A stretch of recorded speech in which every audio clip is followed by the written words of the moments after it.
नमस्कार विद्यार्थी मित्रांनो, अभ्यास सरळ या आपल्या यूट्यूब चॅनलवरती आपलं स्वागत आहे।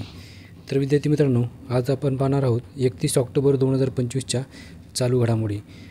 तर बघा विद्यार्थी मित्रांनो, हे प्रश्न अतिशय महत्त्वाचे असून याच्यातील प्रश्न तुम्हाला कोणत्याही स्पर्धा परीक्षेमध्ये डायरेक्ट विचारले जाऊ शकतात। तर बघा, व्हिडिओ पहिल्यापासून शेवटपर्यंत काळजीपूर्वक पहा। बघा, आजचा पहिला प्रश्न आहे, 2025च्या बॅडमिंटन आशिया चॅम्पियनशिपमध्ये 15 वर्षाखालील मुलींच्या एकेरीत सुवर्णपदक कोणी जिंकले आहे?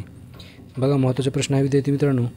याचं उत्तर असणार आहे ऑप्शन ए, शायना मणिमुथू। ओके, तर शायना मणिमुथू नुकतेच जे झाले आहेत बॅडमिंटन स्पर्धा आशिया चॅम्पियनशिपमध्ये 15 वर्षाखालील जे मुलींच्या एकेरी स्पर्धा झाल्या होत्या त्यामध्ये त्यांनी सुवर्णपदक जिंकले आहे। ओके, तर लक्षात ठेवा विद्यार्थी मित्रांनो। चला पुढचा प्रश्न बघूयात आपण।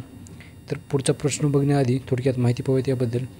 ही जी स्पर्धा आहे ती चेंगडू चीन येथे झाली होती। ओके, तर चीन देशामध्ये ही स्पर्धा झाली आहे आणि फायनलमध्ये शायना यांनी जपानच्या चिहारू टोमिता यांच्या विरोधात विजय मिळवला आहे। ओके, तर लक्षात ठेवा। चला पुढचा प्रश्न बघूयात आपण। प्रश्न क्रमांक 2 बघा, कोणत्या राज्य सरकारने IT विजन 2031 योजनेचा मसुदा तयार केला आहे? ओके, मसुदा सादर केला आहे। तर बघा विद्यार्थी मित्रांनो, याचं उत्तर असणार आहे ऑप्शन डी, केरळ। तर नुकताच केरळ राज्य सरकारने IT विजन 2031 या योजनेचा मसुदा सादर केला आहे। ओके, तर लक्षात ठेवा। पुढचा प्रश्न बघूयात आपण। प्रश्न क्रमांक 3 आहे बघा, नुकत्याच प्रकाशित झालेल्या मोदीज मिशन या पुस्तकाचे लेखक कोण आहेत? ओके, तर महत्त्वाचा प्रश्न आहे विद्यार्थी मित्रांनो। याचं उत्तर असणार आहे ऑप्शन बी, बर्गेस देसाई। तर बर्गेस देसाई यांनी मोदीज मिशन या पुस्तकाचे लेखन केले आहे। ओके, तर बघा, या पुस्तकाबद्दल थोडक्यात माहिती पाहूयात आपण। हे पुस्तक फक्त एक राजकीय व्यक्तीची चित्रकथा नाही, तर नरेंद्र मोदी यांच्या विचारधारेचा, त्यांच्या सामाजिक राजकीय प्रवासाचा आणि त्यांच्या ध्येयाचा आढावा आहे। ओके, तर चला पुढचा प्रश्न बघूयात आपण विद्यार्थी मित्रांनो। प्रश्न क्रमांक 3 आहे, राष्ट्रीय एकता दिवस दरवर्षी कधी साजरा करण्यात येतो? तर बघा, याचं उत्तर असणार आहे ऑप्शन बी, 31 ऑक्टोबर। तर दरवर्षी आपण राष्ट्रीय एकता दिवस 31 ऑक्टोबर रोजी साजरा करतो। ओके, तर महत्त्वाचा प्रश्न आहे विद्यार्थी मित्रांनो। बघा, हा जो दिवस आहे 31 ऑक्टोबर तो सरदार वल्लभभाई पटेल यांच्या जयंतीनिमित्त साजरा केला जातो आणि याच वर्षी म्हणजेच 2025 साली त्यांची 150वी जयंती साजरी केली आहे। ओके, तर 150वी जयंती साजरी केली आहे सरदार वल्लभभाई पटेल यांची। ओके, त्यामुळे हा दिवस महत्त्वाचा ठरतो। ओके, तर बघा, त्यांचा भारताच्या एकीकरणामध्ये मोठा वाटा असल्यामुळे या दिवसाला राष्ट्रीय एकता दिवस असे नाव देण्यात आले आहे। ओके, आणि हा दिवस 2014 पासून दरवर्षी देशभरामध्ये साजरा केला जातो। ओके, तर लक्षात ठेवा विद्यार्थी मित्रांनो माहिती। पुढचा प्रश्न बघूयात आपण। बघा, प्रश्न क्रमांक 5 आहे, कुमार संगकाराला मागे टाकून वन डे क्रिकेटमध्ये जगातील दुसऱ्या क्रमांकाचा सर्वात जास्त रन बनवणारा क्रिकेटर कोण बनला आहे? ओके, तर बघा, याचं उत्तर असणार आहे ऑप्शन सी, विराट कोहली।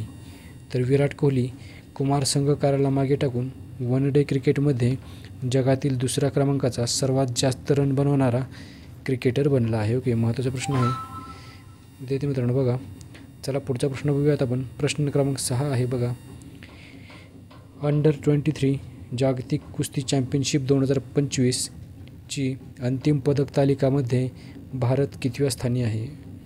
तर बघा, याचं उत्तर असणार आहे ऑप्शन डी, 7व्या। तर भारत हा अंडर-23 जागतिक कुस्ती चॅम्पियनशिप 2025मध्ये या स्पर्धेमध्ये भारत हा शेवटच्या पदक तालिकेमध्ये 7व्या स्थानी राहिलेला आहे। ओके, तर लक्षात ठेवा। पुढचा प्रश्न बघूयात आपण। प्रश्न क्रमांक 7 बघा, कल्याण सिंहनगर कोणत्या राज्याचा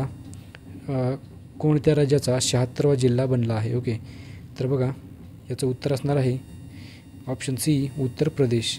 तर उत्तर प्रदेश राज्याचा 76वा जिल्हा म्हणजे कल्याण सिंहनगर बनला आहे। ओके, तर हा जिल्हा नवीन निर्माण करण्यात आला आहे, त्यामुळे हा लक्षात ठेवायचा आहे। ओके, चला चला विद्यार्थी मित्रांनो, बघूयात पुढचा प्रश्न आपण.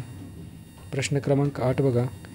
ग्लोबल फायर पॉवर इंडेक्स 2025मध्ये भारत कितव्या स्थानी आहे? तर बघा, ग्लोबल फायर पॉवर इंडेक्स 2025मध्ये भारत हा 4थ्या स्थानी राहिलेला आहे. ओके, तर याचं उत्तर असणार आहे ऑप्शन डी, 4थ्या स्थानी.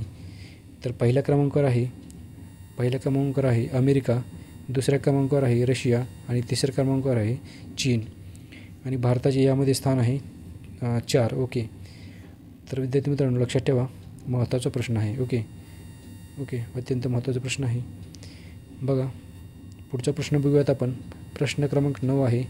कोणत्या क्रिकेट खेळाडूला नाईटहूडची उपाधी देण्यात आली आहे? तर बघा, याचं उत्तर असणार आहे ऑप्शन बी, जेम्स अँडरसन. तर नुकतीच जेम्स अँडरसन यांना नाईटहूडची पदवी देण्यात आली आहे. ओके, चला पुढचा प्रश्न बघूयात आपण. प्रश्न क्रमांक 10 आहे. कोणत्या देशाने CR-450 ही सर्वात वेगवान रेल्वे बुलेट ट्रेन विकसित केली आहे? ओके, तर ही जी बुलेट ट्रेन आहे ती नुकतीच चीन या देशाने बनवली आहे. ओके, तर बघा, याचं उत्तर असणार आहे ऑप्शन डी, चीन. तर ही जी बुलेट ट्रेन आहे ती चीन देशाने बनवलेली आहे, विकसित केलेली आहे.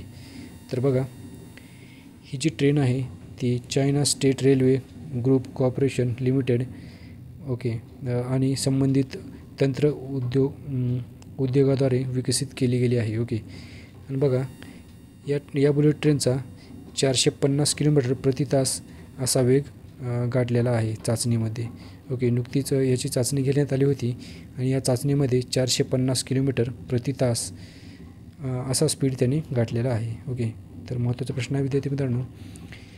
तर विद्यार्थी मित्रांनो लक्षात ठेवा, भेटूयात आपण उद्याच्या व्हिडिओमध्ये. धन्यवाद.